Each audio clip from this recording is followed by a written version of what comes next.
The first time I saw the wire transfer, I thought it was a banking error, some random glitch on my MacBook screen after another long night working on a client's penthouse design in Manhattan. But the number didn't disappear when I blinked. $4.8 million, sent from our joint account to a shell company I'd never heard of. My pulse stuttered. Preston always said we were saving for our future, so why had nearly everything vanished overnight? I clicked deeper into the statement, my fingers trembling. And there it was, an address I knew too well. A villa in Watermill South. My dream villa. The one I'd shown him on Zillow 2 years ago. The one with the wraparound deck and glass walls overlooking the Atlantic. I remembered telling him, half laughing, "If I ever live here, it means life finally loves me." He had kissed my forehead and said, "Someday, Maddie." But now, someday had happened, and I wasn't part of it. Confused, nauseous, and desperate for clarity, I drove to the Hamptons the next morning. The guard at the private gate gave me a puzzled look before asking, "Are you here for Mr. Hale's fiancé? They just left yesterday." Fiancé. My husband had a fiancé. The world tunneled. I barely remember how I got back to Manhattan, only that I ended up in Rowan Pierce's office, the CEO whose firm built the villa. I asked for proof, any proof, that this wasn't what it looked like. Rowan hesitated, then opened the live access security archive. The footage loaded, and there they were, Preston, kneeling on the perfect green lawn of my dream villa. Chloe Maddox, crying fake tears as he slid a Cartier ring on her finger. My breath broke. My knees nearly buckled. Rowan caught my arm before I hit the floor. "Madeline, I'm sorry," he whispered. But the worst part wasn't the proposal. It was realizing Preston had stolen my dreams to give them to someone else. I used to believe marriages didn't break in one night. They cracked slowly, quietly, like hairline fractures in crystal glass. You don't see the damage until it finally shatters in your hands. And with Preston, the cracks had been there long before the villa, long before Chloe's perfectly staged tears on that coastal lawn. I just didn't want to admit it.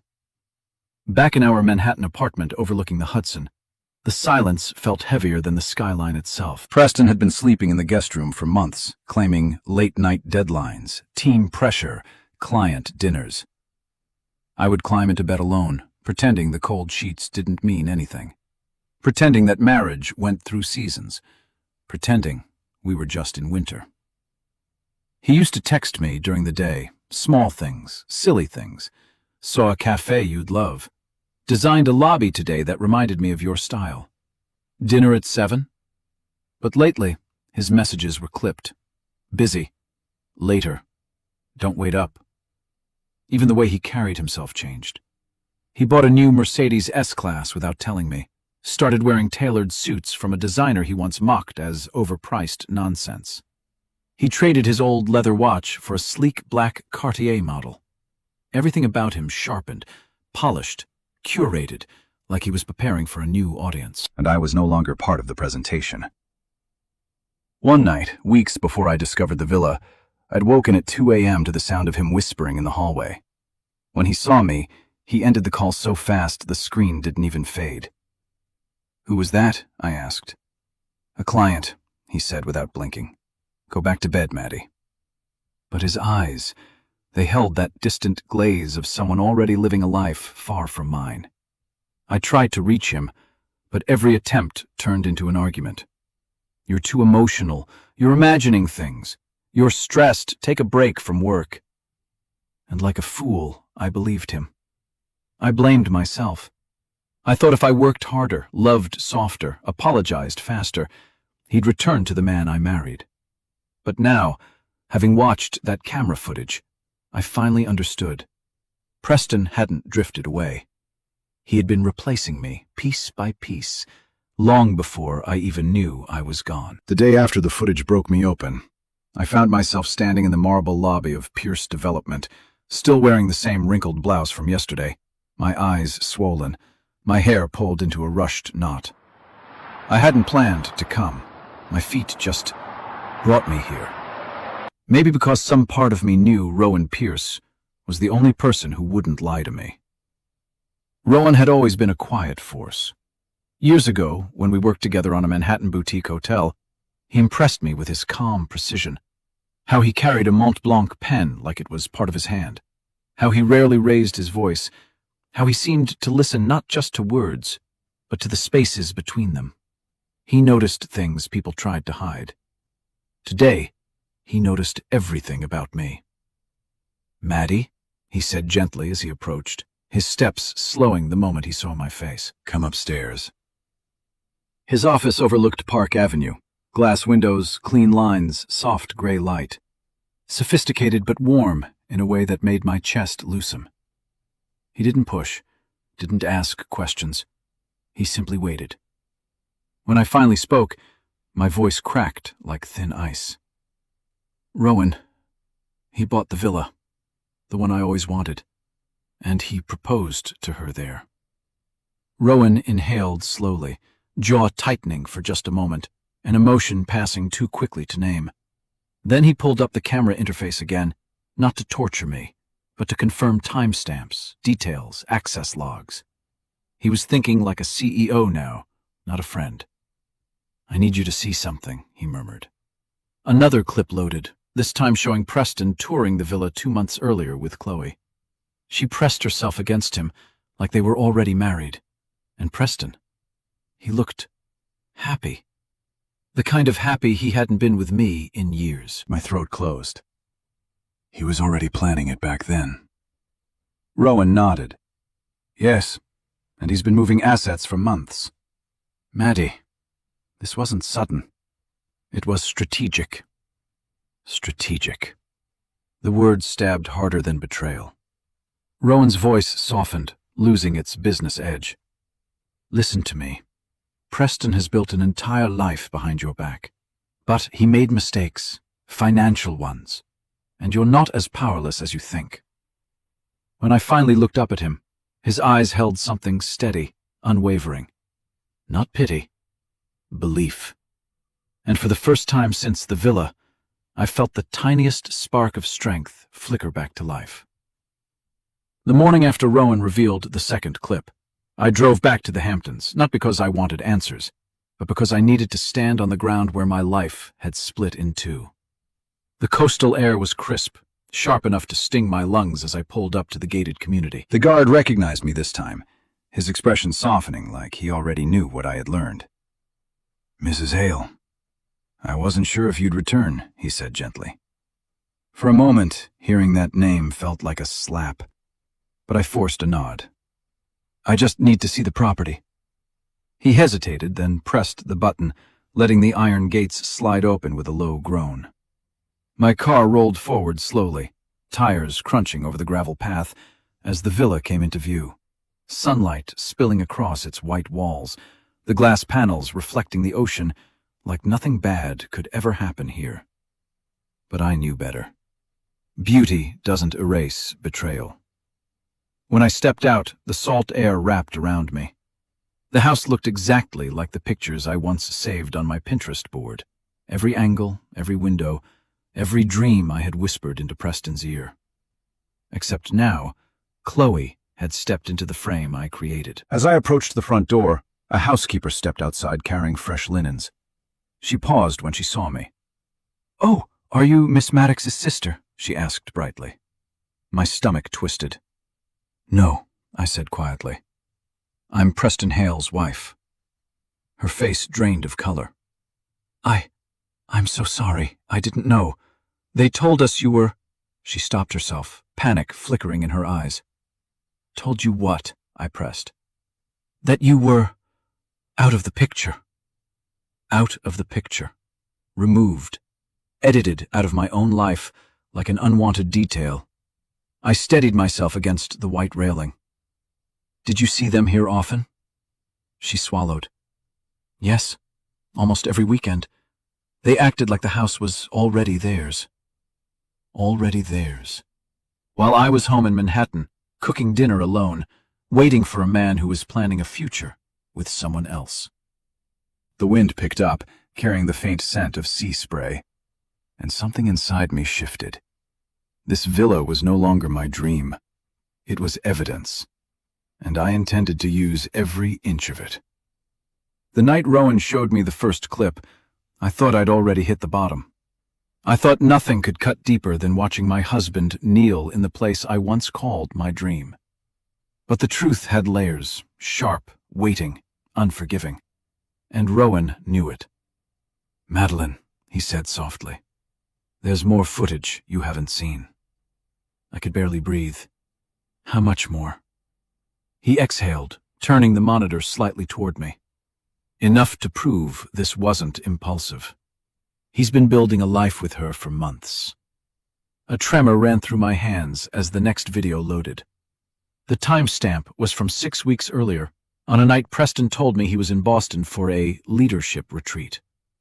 There he was, standing in the villa's living room, wearing the same navy suit he wore to our anniversary dinner the week before. Chloe was beside him, barefoot on the hardwood floor, holding a glass of white wine while laughing at something he said. My stomach twisted. She moved through the house like she'd lived there forever, touching countertops, opening cabinets, examining fixtures I had once dreamed of choosing myself. But what broke me wasn't her laughter. It was Preston's smile. Soft, unburdened, a version of him I hadn't seen in years. A version of him he no longer gave to me. I watched him wrap an arm around her waist, guiding her toward the balcony. "We'll redo this railing," he said in the clip. "Maddie likes coastal minimalism, but you—" He paused, tracing Chloe's jaw with his thumb. "You deserve something bolder." My breath caught. He was designing my dream house around her. Another clip rolled automatically. This time, Chloe held a folder, my folder, the mood board I created years ago. "How did you get this?" she asked. Preston laughed. "Stole it from her office." My knees nearly gave out. Rowan steadied me again, his touch firm but gentle. "There's one more clip," he whispered. "This one you need for legal protection." The final footage showed Preston signing documents with the shell company, my name crossed out in red ink on the first draft. He hadn't forgotten me. He had erased me. And something inside me, something quiet and trusting, finally snapped. I didn't cry when Rowan showed me the final clip. I didn't scream or fall apart the way people expect a betrayed wife to break. Instead, something inside me simply disconnected, as if my mind stepped out of my body to observe the wreckage from a safe distance. When I finally left his office, Manhattan felt wrong, too loud, too bright, every taxi horn slicing through my thoughts like a blade. I walked aimlessly down Park Avenue, past marble lobbies and doormen in tailored uniforms, past women with perfect blowouts carrying their Dior shopping bags like trophies. I used to imagine myself among them someday. Now I felt like a ghost drifting through someone else's city. By the time I reached Central Park, the sun had slipped low, casting long gold shadows over the lake. I sank onto a bench, my breath shaking as if the air itself weighed too much. How long had Preston been planning my exit? How many dinners did he share with me while dreaming about her? How many nights did he let me blame myself for his distance? A group of teenagers passed by, laughing loudly, carefree. One of them glanced at me, my swollen eyes, the way my arms wrapped tightly around my chest, and looked away quickly, unsure whether to ask if I was okay. I wasn't, and I didn't know how to fix it. Memories hit me like waves crashing too fast. The night I lost the baby. Preston telling me, "Don't make this dramatic." My birthday when he forgot the cake but blamed the bakery. The evenings he came home smelling faintly of perfume I didn't own. I had excused every red flag. I had stitched the cracks until my hands bled. And he rewarded my loyalty by replacing me in the very dream I built with him. The tears finally came, not loud, not wild, but silent, steady, the kind that burn on their way down. I pressed my palms against my face, wishing I could disappear into the cool evening air. Then Unexpectedly, my phone buzzed. A message from an unknown number. "Madeline, this is Rowan. You don't have to go through this alone. I'm nearby if you need someone." For the first time that day, the world didn't feel entirely hostile. Just wounded. Like me. I didn't answer Rowan's message right away. I couldn't. My hands were still trembling when I finally stood up from the park bench and made my way back to our apartment, the place that once felt safe, warm, ours. Now every brick in the building felt like a lie I had willingly lived inside. When I opened the door, Preston was already home. He stood in the kitchen wearing one of his tailored shirts, sipping scotch like it was any ordinary night. He glanced at me, eyebrows lifting with mild annoyance, not concern. "You look awful," he said. "Where have you been?" For the first time, I didn't shrink. "I saw the villa," I said, "and the footage." His glass paused mid-air, just for a second, just long enough to reveal the guilt he thought he hid so well. "What footage?" he asked flatly. "Don't insult me," I whispered. "I saw you propose to her, Preston." The room went still. The refrigerator hummed loudly in the background. Outside, traffic echoed from the street, but between us, pure silence. Then he spoke, voice cold and rehearsed. "You were going to find out eventually. I just didn't think it needed to be dramatic." I stared at him, stunned. "You used our savings. You bought the house I always dreamed of and gave it to her." He scoffed. "You're overreacting, Maddie. You always do. That villa was an investment. And Chloe is your fiancée." He didn't deny it. He simply exhaled, as if I was the inconvenience. "You and I haven't been working for a long time," he continued. "You've been fragile, emotional, and I need someone who supports me, not drags me down." My chest tightened. "I lost our baby, Preston. I was grieving." He set the glass down with a sharp click. "And I was tired of living with a shadow. Chloe makes me feel alive." There it was. The truth. Rotten and cruel, and finally exposed. "So you erase me? Erase our marriage? Erase everything we built?" He shrugged. "You'll move on. You're strong." For the first time, his words didn't manipulate me. They freed me. I straightened, meeting his eyes with a steadiness he didn't expect. "You have no idea what I'm capable of." And for the first time, he looked afraid. I didn't sleep the night after confronting Preston. My body was exhausted, but my mind was a wildfire. Every breath felt like another reminder that my marriage had already died long before I realized I was grieving it. By morning, something in me hardened. I needed air, clarity, distance from the man who stole my dreams and handed them to someone else. So I drove back to the villa, not to suffer, but to reclaim whatever pieces of myself were left there. But this time, when I arrived, a sleek white BMW was already parked in the driveway. Chloe. She stepped out wearing a silk dress, sunglasses perched on her head like she was auditioning for a Hamptons lifestyle magazine. When she saw me, her lips curved into a soft, pitying smile, the kind women use when they want to win while pretending they're being gracious. "Oh, Maddie," she said, voice dripping with sweetness. "You're early. Preston said you two were separating amicably." Separating amicably. The words almost made me laugh. "I'm still his wife," I replied, "legally." Her smile faltered for a heartbeat before returning, brighter, sharper. "Of course. Technicalities can be so messy." She walked closer, lowering her voice. "I'm really sorry you saw the proposal. It wasn't meant to hurt you." It wasn't meant to hurt me. They filmed it on a terrace I once pinned on my vision board. Chloe placed a manicured hand on my arm, light, patronizing. "You know, Preston told me how hard things have been for you. The depression after the miscarriage. The way you pulled away emotionally.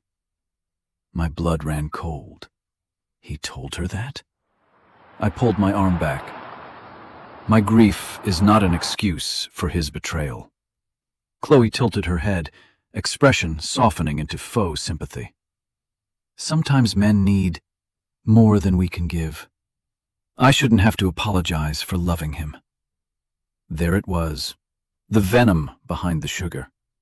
But then, her final mistake.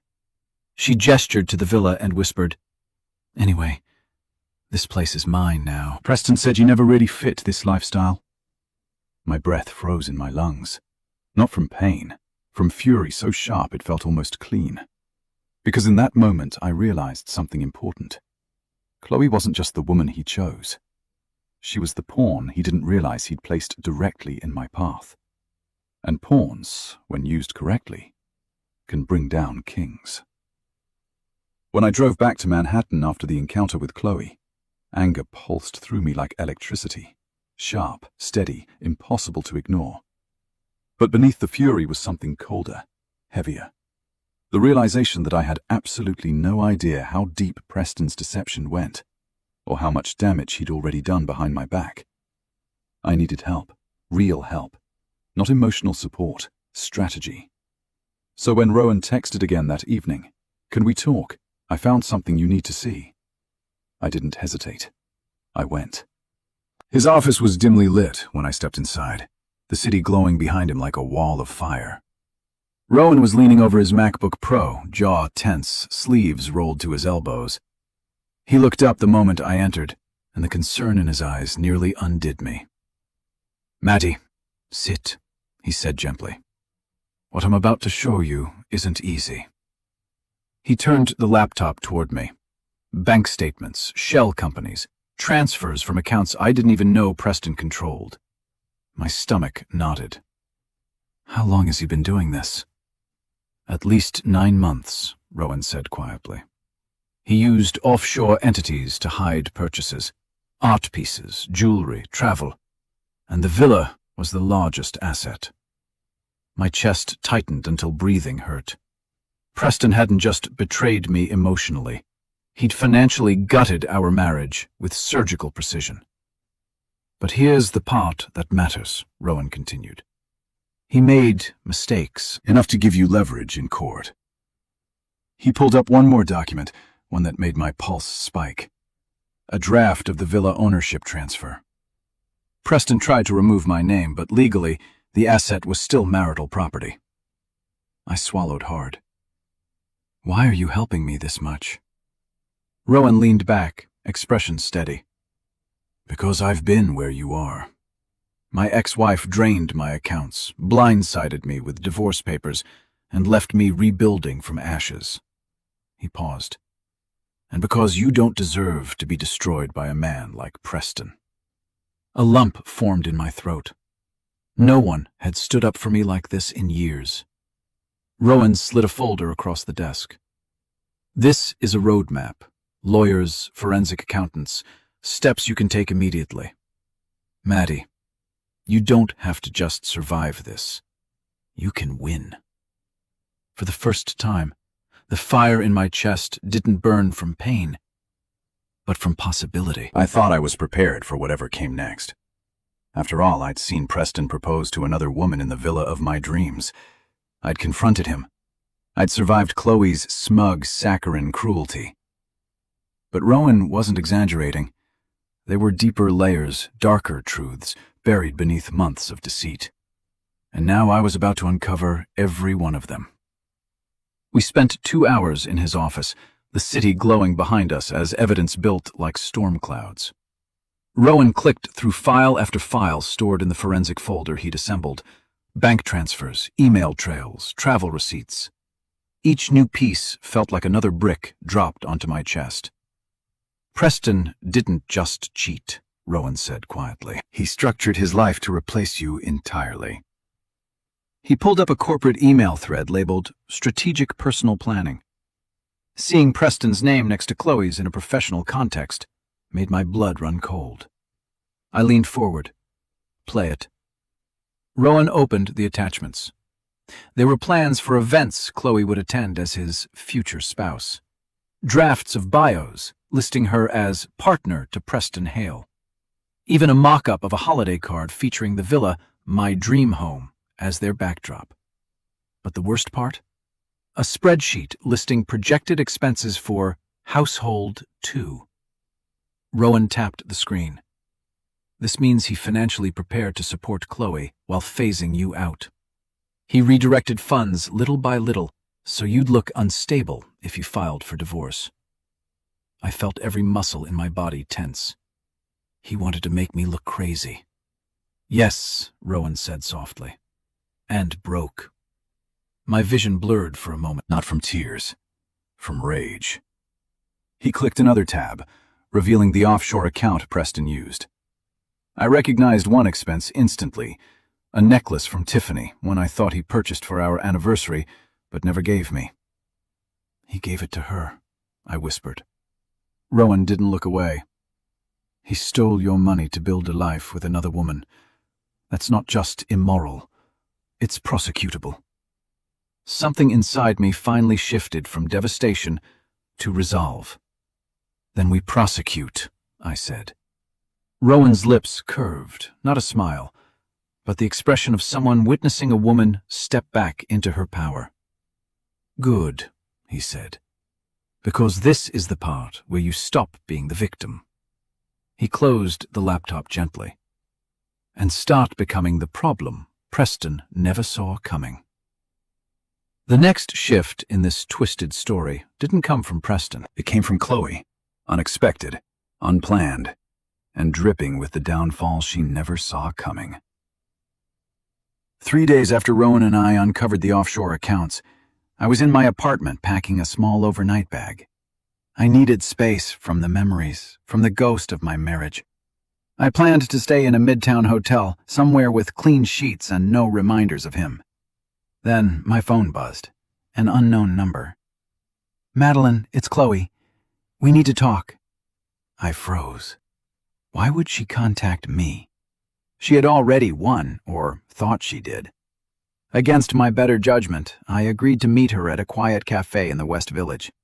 I arrived early, sitting by the window, the steam from my untouched coffee fogging the glass. When she finally walked in, she didn't look like the polished woman from the villa. Her makeup was uneven, her eyes red, her hands trembling as she slid into the seat across from me. Maddie, she whispered, voice stripped of sweetness. He lied to me. I didn't respond. I wanted her to keep talking. She swallowed hard. Preston told me you were terminally ill, that you were stepping down from the marriage because you didn't want him to suffer. My heart dropped into my stomach, disgust mixing with a strange, quiet confirmation. Of course he would weaponize my past grief. Of course he would twist reality until it suited him. He said you signed divorce papers, she continued, voice cracking. Said you gave him permission to move on. I leaned back, staring at her. And you believed him. She winced as if I had slapped her. He told me he didn't want to hurt you.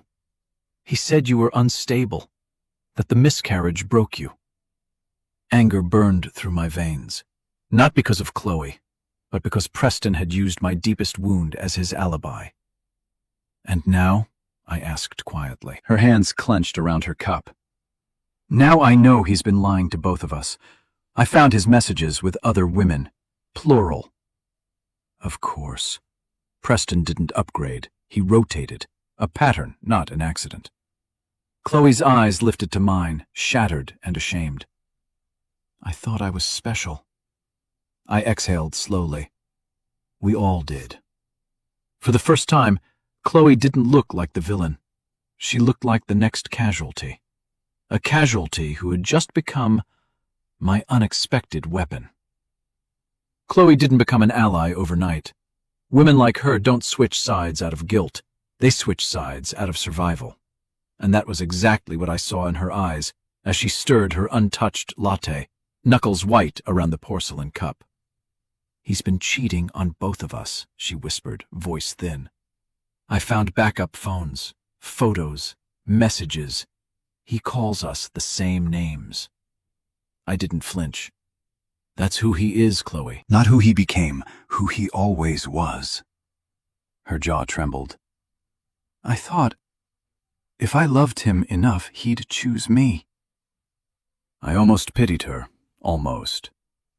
But pity doesn't erase consequences. So what do you want from me? I asked.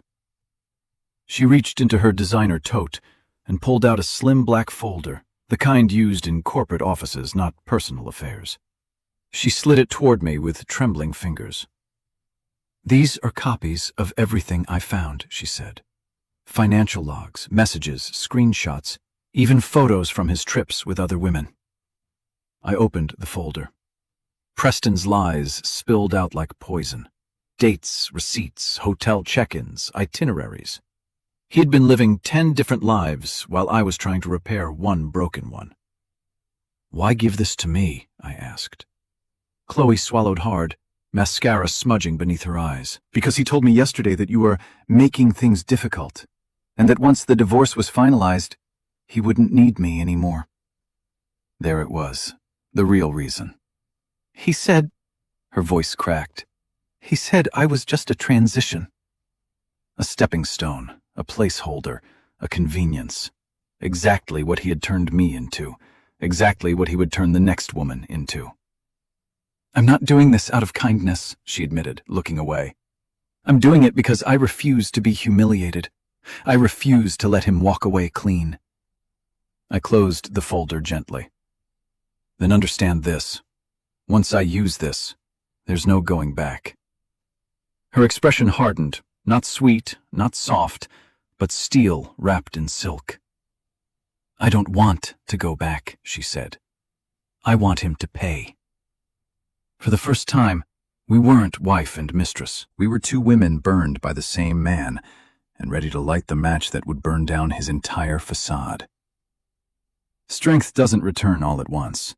It comes back in fragments, quiet, steady, almost invisible, until suddenly you're standing taller than the person who once crushed you.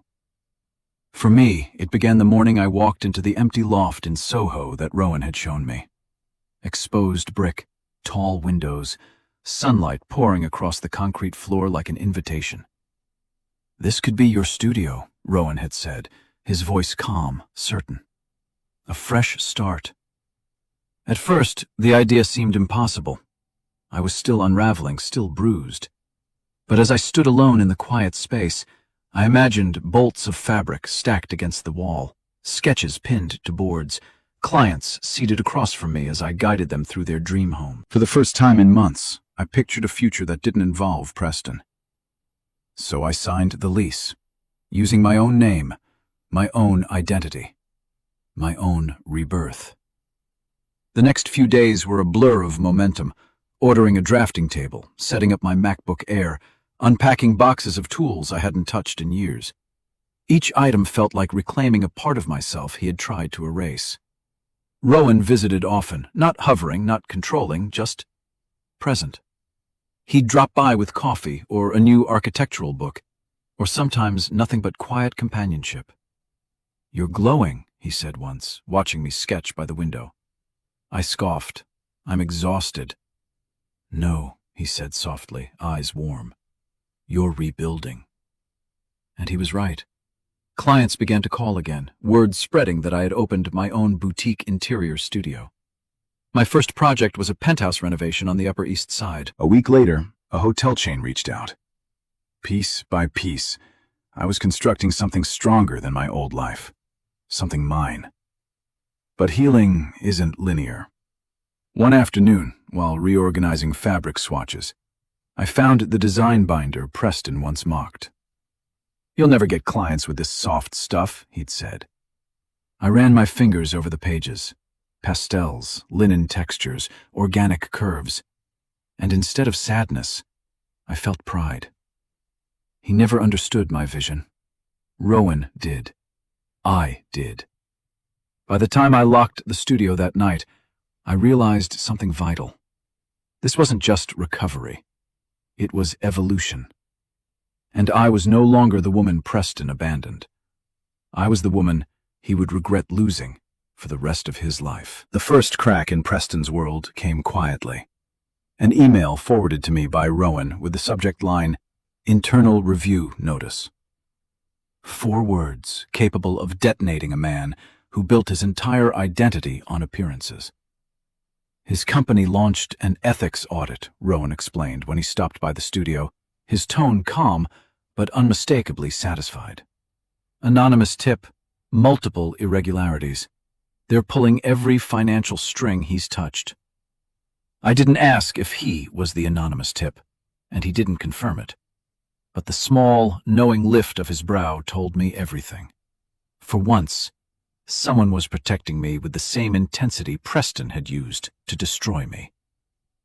By noon, Preston's phone calls began. First 1, then 3, then 12. I let them ring. Every unanswered call felt like reclaiming oxygen. Later that evening, while reviewing design boards for a hotel project, my phone finally buzzed with a message, this time from a friend who worked at Preston's company. "Maddie, are you okay? There's an investigation. Preston's freaking out." I stared at the screen, a strange calm washing over me. He was panicking. Good. He had spent months orchestrating my downfall, financially, emotionally, socially. Now the trap he built for me was closing on him instead.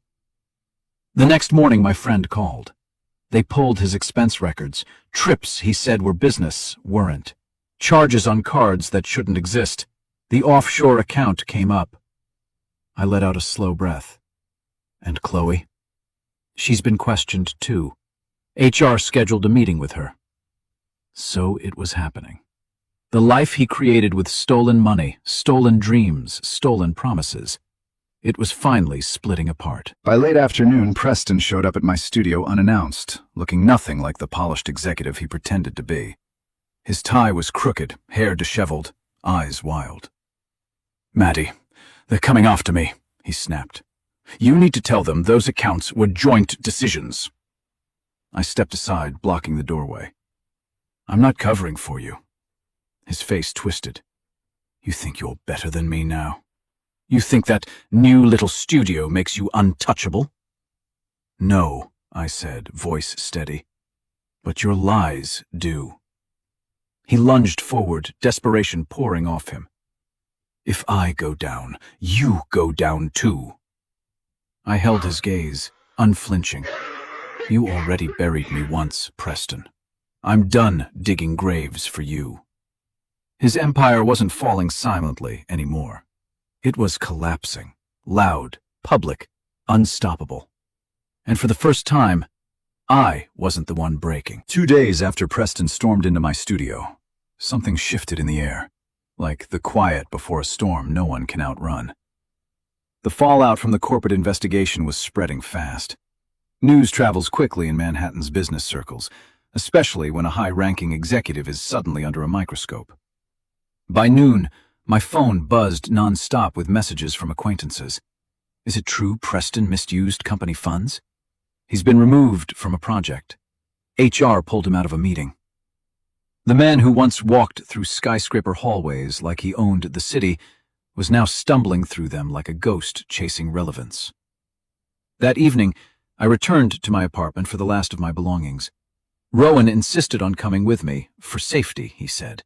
But I could tell he simply didn't want me to face the remnants of my old life alone. But when we stepped off the elevator, Preston was already there, sitting on the hallway floor, back against the wall, tie loosened, eyes red. A defeated king without a kingdom. "Maddie," he breathed, scrambling to his feet. "Thank God you're here. We need to talk." Rowan stood slightly behind me, present, steady, unmovable. Preston's gaze flicked to him. "So this is why you're doing this? Because of him?" I lifted my chin. "No, I'm doing this because of you." He stepped closer, desperation oozing through every word. "They took my access. My accounts are frozen. HR wants statements. You have to tell them this is a misunderstanding. Tell them the offshore accounts were your idea too." I stared at him, stunned by the delusion. My idea?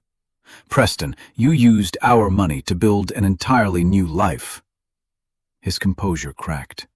Fine. I messed up, okay? But you were distant. You weren't the same after the miscarriage. I needed comfort, stability. Chloe gave me that. The words sliced through me, cold and cruel, blaming my grief for his infidelity. Rowan stepped forward then, voice calm but razor sharp. You don't get to weaponize her pain. Preston's face twisted. Stay out of this. She's my wife. Not for long, I said quietly. For a moment he looked truly terrified, not of losing me, but of losing the shield my silence once provided. Maddie, please. His voice cracked. I need you. I met his eyes with a clarity that surprised even me. You needed me before you betrayed me. Now, you just need someone to save you. I turned away, and this time, I didn't look back. If Preston's downfall had begun with quiet cracks, Chloe was the explosion that finally blew his perfect image to ash. 2 days after he cornered me in the hallway, the entire city woke to a storm, and this time I wasn't the one drowning in it. My phone buzzed endlessly as notifications flooded in. Twitter threads, Instagram stories, anonymous gossip accounts.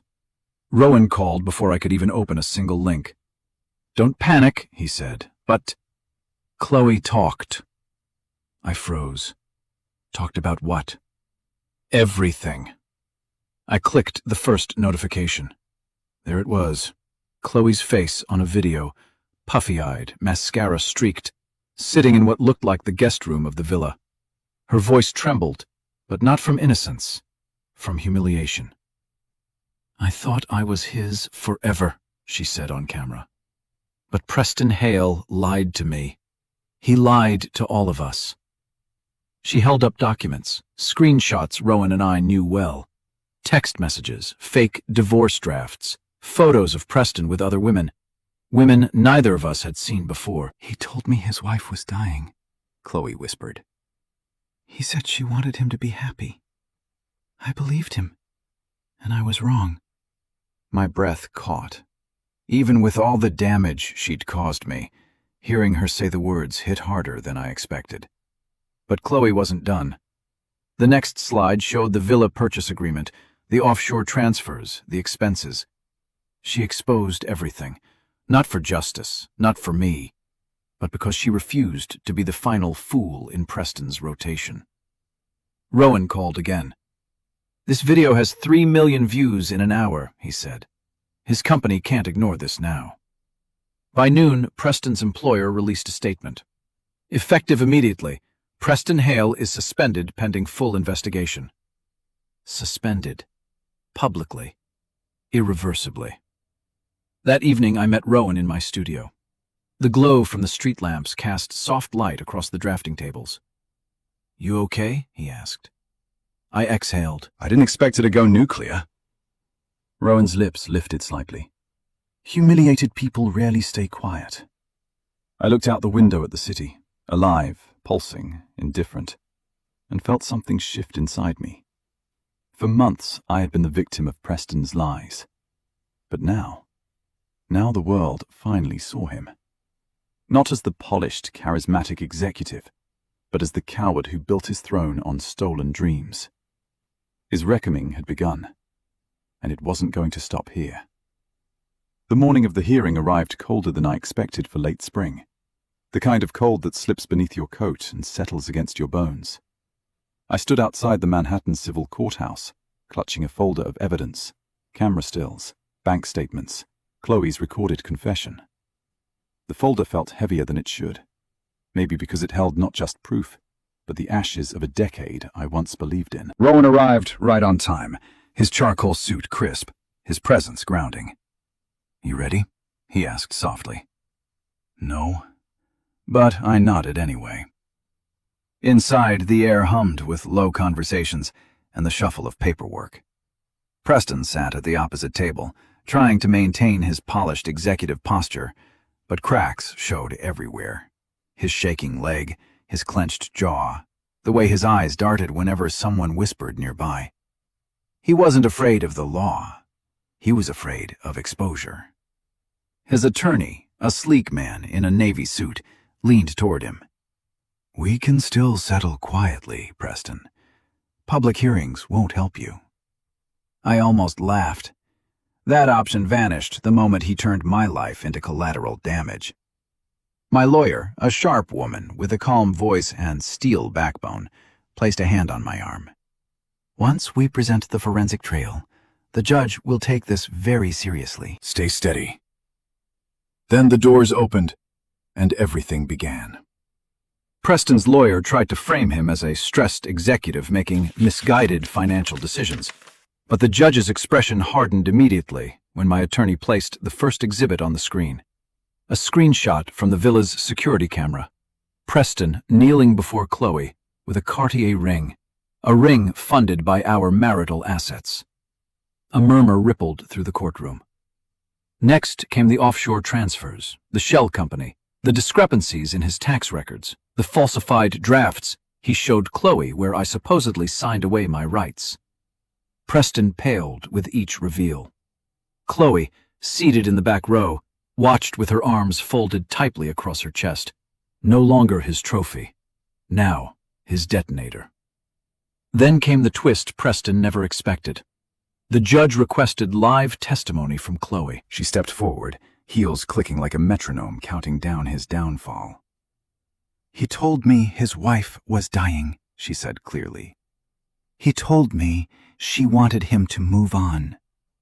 Gasps echoed through the room. Preston buried his face in his hands. And in that moment, I realized something powerful. This wasn't revenge. This was truth finally catching the man who'd been running from it for years. The courtroom felt different the moment Chloe stepped down from the witness stand, as if her testimony had shifted the entire gravitational pull of the room. Preston avoided looking at her, at me, at anyone. His shoulders were curled inward, his once perfect posture eroded into something small, cornered and trembling beneath the weight of truth. My lawyer stood, poised and calm. "Your Honor, Exhibit 47. The screen illuminated with the next piece of evidence. Preston's internal emails. Lines of text appeared, cold, calculated, devastating. "Maddie is emotionally unstable. She'll be easy to push out. Chloe believes anything I tell her." A gasp rippled across the courtroom. Preston's attorney pinched the bridge of his nose, defeated. But my eyes stayed on Preston, watching the moment the polished mask finally cracked. His voice, usually smooth and confident, now rasped through clenched teeth. "This is taken out of context." The judge raised an eyebrow. "Mr. Hale, your context appears to be fraud, manipulation, and financial abuse." Another blow, a public one, and Preston felt every word. My lawyer continued, "Your Honor, we request full marital restitution, ownership of the watermill property, and financial penalties for concealment of assets." Preston surged to his feet. "That villa is mine. She doesn't even—" "Sit down, Mr. Hale," the judge snapped. He sank back into his seat, breathing hard, cheeks flushed with humiliation. Then came the final strike. Rowan stepped forward, not as my ally, but as an expert witness in architectural asset valuation. He spoke clearly, professionally. The villa design was inspired directly from Mrs. Hart's original portfolio. Mr. Hale misrepresented its purchase and misappropriated marital funds to build a life with another partner. He didn't look at me when he said it, but he didn't have to. His presence was an anchor, quiet, steady, unshakable. The judge reviewed the evidence one last time before delivering the words that would end Preston's empire. "Given the severity of the misconduct, the court grants Mrs. Hart majority ownership of the watermill property, restitution for concealed funds, and full legal protection. Mr. Hale, your actions constitute deliberate financial deception." Silence. Then a soft, stunned exhale slipped from Preston's lips. The sound of a man realizing he has lost everything. His career, his reputation, his carefully curated life. And worst of all for him, he had no one left to blame. The day the court officially transferred the villa into my name, the sky over the Hamptons was washed in soft gold, the kind of light that makes everything look forgiven, even if it isn't. Rowan insisted on driving me there, saying it was safer not to go alone. I didn't argue. Some places hold too many ghosts to face without someone steady beside you. When we pulled into the driveway, I felt the air shift. The last time I stood here, I felt gutted, humiliated, erased. Now, the only thing I felt was closure. The guard recognized me instantly, not as Preston's wife, but as the owner. "Mrs. Hart," he said with a respectful nod. "Welcome back." Welcome back. 2 words capable of stitching pieces of me together. Inside, the villa was silent, except for the echo of our footsteps across the polished floors. I half expected memories to ambush me. Flashbacks of Chloe's laughter, Preston's arms around her, the proposal I wasn't meant to see. But they didn't. The house didn't feel tainted anymore. It felt reclaimed. In the living room, Rowan paused, looking out through the glass wall toward the ocean. "You know," he said softly, "this place suits you more than it ever suited him." I let my hand brush the marble counter Preston bragged about, the one he never let me choose. "He stole my dream," I murmured, "but he couldn't keep it." Rowan stepped closer, not touching me, not crowding me, just present. He never understood that dreams don't come from houses or money. They come from the people strong enough to rebuild after they're destroyed. I swallowed, emotion rising unexpectedly. We toured the rooms together, my future studio overlooking the water, the guest suite glowing with sunlight, the balcony where Preston had once betrayed me. I stepped onto it alone, breathing in the salt air. This time the memory didn't break me. It empowered me. Behind me, Rowan's voice was gentle. "What will you do with the place?" I turned back to him, a small smile forming. "Live in it, heal in it, and redesign every inch to erase him." He smiled back, soft, almost proud. When we left the villa that evening, locking the doors behind me, I realized something profound. I hadn't just won a house. I'd won myself back. And that was a victory Preston could never touch. Healing is strange.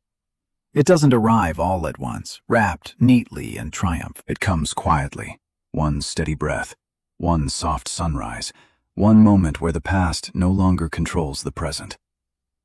That moment came for me 3 weeks after the villa became mine again. I'd spent the afternoon repainting the terrace railing, the same one Preston once promised to redo for Chloe. Now it gleamed in the warm glow of sunset, white, clean, untouched by their shadows. As I stepped back to admire it, I heard footsteps behind me. Rowan. He carried 2 coffees and a gentle smile. "Thought you might need a break." "I do," I admitted, taking the cup.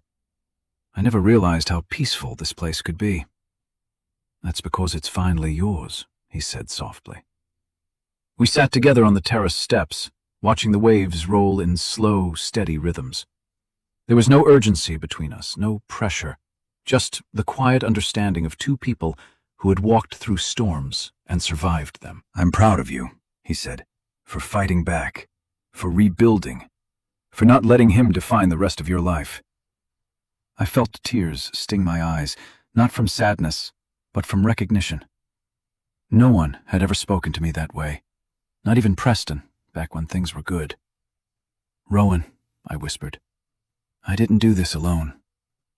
He looked at me for a long moment, something tender passing through his expression. Then he stood, slipped a hand into his pocket, and pulled out a small velvet box. Nothing flashy, nothing loud, just simple, meaningful. My breath caught. Rowan. He shook his head gently. Not pressure, not expectation, just a question. He opened the box. Inside was a simple ring, gold, understated, real.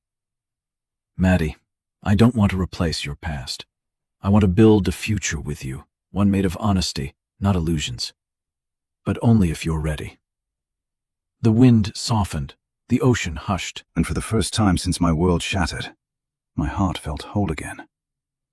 I nodded, a tear slipping free. Yes, I'm ready. He slipped the ring onto my finger, not as a rescue, not as a prize, but as a promise. A new life, a new love, a new chapter written entirely by me. Preston once stole my dreams, but in the end, life handed me something far greater. A future built on truth, strength, and a man who saw my worth from the start. So that's how our story comes to an end. And if you're still here with us right now, my friend, it means something in Maddie's journey touched your heart in a way maybe words can't explain. And that matters. Because her story isn't just about betrayal or revenge. It's about rediscovering your worth after someone tries to convince you you have none. The Stoics used to say, you have power over your mind, not outside events. Real strength begins there. And that's exactly what Maddie learned. We can't control who hurts us, but we can choose who we become after the hurt. Pain doesn't get the final word unless you hand it the pen. Maybe you're going through your own storm now. Maybe someone broke your trust, your dreams, or a version of the life you thought you were building. But like Marcus Aurelius wrote, what stands in the way becomes the way. Sometimes the obstacle is actually the doorway to the life you were meant to live. If this story gave you even a little strength, a little clarity, or a little hope, do me a favor. Like, share, and subscribe so our little community can keep growing. We're here for you, and your story isn't over yet. Before we close, I want to make something clear for anyone watching, and for YouTube's system as well. The story you've just heard is a work of fiction, created purely for entertainment and emotional reflection. It isn't based on real individuals or real events, and any resemblance is completely coincidental. Our goal isn't to accuse, expose, or harm anyone, but to explore themes many people relate to. Healing after betrayal, finding inner strength, and rebuilding a life with dignity. These stories are written to inspire, to comfort, and to create a safe space where viewers can see themselves grow through the characters' journeys. Thank you for understanding, and thank you for being here with us.